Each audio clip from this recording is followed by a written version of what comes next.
Why should we not even say ugh to our parents? This question has been swirling in my mind for a long time. The verse, "If they grow old in your care, do not even say ugh to them." What is it really trying to tell us? This is where I got stuck. Why did God specifically emphasize such a small, almost inaudible, fleeting reaction, instead of directly saying, "Don't shout, don't insult, don't hit or break"? Why is even an ugh the subject of such a significant warning? At first glance, it seems like a simple, perhaps even trivial verse, doesn't it? But when you stop and reflect honestly, this sentence shakes you to your core. Because which one of us has truly managed to live up to this? Which one of us, as a child, teenager, or in the heat of an argument, limited ourselves to just saying ugh to the two people who raised us? Sometimes we raised our voices, sometimes we spoke hurtful words. Some of us even crossed boundaries. But the real question is this: why is even saying ugh forbidden? Is it just about prohibiting rude speech? Or is there a much deeper, much more profound truth being conveyed here? I dove into this question and looked at it from a completely different perspective this time. From the perspective of Stoic philosophy, through the eyes of Marcus Aurelius, Epictetus, and Seneca. And believe it or not, when I approached this verse with a Stoic lens, an entirely different truth emerged. It was surprising, it was profound, it was painful, but above all, it was enlightening. What is ugh? It's not even a full word. It's a sigh, a grimace, a moment of impatience, a hint of disdain. In the Qur'an's expression, it's that microsecond of internal fracture before the behavior even manifests, and God points directly to that moment. Don't even allow that moment to exist, because in that moment you don't just hurt your mother or father, you wound your own essence. Most people think freedom means doing whatever you want, speaking, shouting, retaliating. But according to Stoic philosophers, true freedom begins with not saying yes to every impulse that arises within you. True freedom is the ability to choose not to react. This ability, the Stoics called prohairesis, the inviolable core within a person, untouched by external influences. Prohairesis is the source of our moral choices. Epictetus says, "They can take your body, steal your possessions, but no one can take your moral choice, your prohairesis, unless you abandon it yourself." The command not to say ugh protects you before it protects your mother or father. It safeguards your inner center, your inner voice, your spiritual integrity. According to the Stoics, the foundation of a virtuous life is living in accordance with nature. But the nature they refer to isn't a pastoral landscape filled with flowers. It's human nature, and at the core of human nature are two things: reason and community. You are not just a thinking being, you are part of an interconnected structure. Everyone is indebted to one another, everyone carries one another. No one builds this life alone, and one of the most sacred links in this structure is the people who brought us into the world, our parents. Gratitude for a Stoic is not an obligatory thank you, nor is it a polite gesture or a duty. Gratitude is the ability to appreciate what aligns with nature.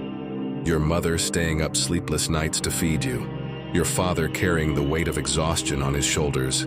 These are the reasons you stand today. Living in accordance with nature means recognizing this, acknowledging it, and honoring it quietly but powerfully. Yet what do we often do? We forget those sacrifices over time. We say they were supposed to do it anyway. But a Stoic mind never sees anything as an entitlement. It regards everything as a gift. That's why Marcus Aurelius reminded himself every morning before starting the day, "Nothing I have in life belongs to me. Everything is a gift from nature." This is why the command not to say ugh is also a command to remember. Think about it.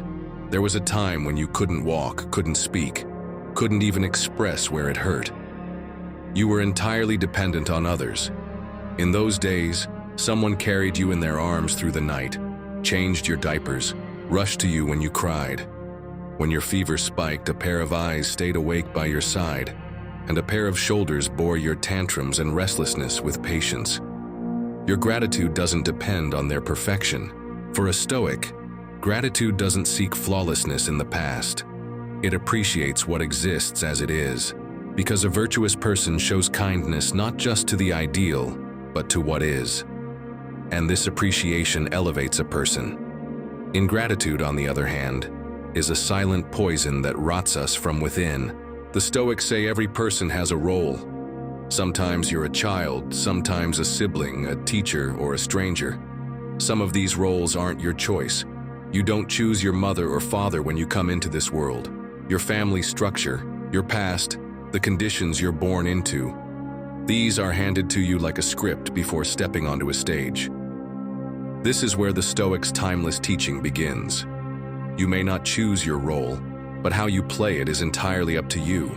Sometimes your parents challenge you. They may be flawed, they may hurt you, they may not understand you. They may even have intentionally harmed you. But your role as their child is written into your script. The stage of this role may be difficult. Yet, for a Stoic, character shines brightest in hardship. True virtue isn't staying honorable when the role is easy, but when it's hard. In every relationship, including with your parents, you must focus on your side of the equation. You can be an excellent child even if your father isn't an excellent father or fails to play his role well. That has nothing to do with you. You can only play your part in the relationship, and that's enough. Even if your parents fail in their duties, you, as their child, must fulfill yours. And here's the most striking part. The more honorably you play your role, the more solidly you build your own identity. Not by giving your father the response you think he deserves, but by staying silent when silence is needed. Not by blaming your mother for not understanding you, but by trying to understand her. Because you're not just a child, you're the author and actor of your own character. Perhaps the message isn't about not hurting them, but about not depriving yourself of being an honorable person.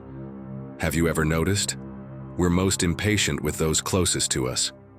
If a stranger acts ignorantly, you might say, "They don't know better," and move on. But when your mother does the same or your father says something similar, suddenly an anger, a judgment, a disappointment rises within you. Why? Because we expect perfection from those closest to us, flawlessness, understanding, support.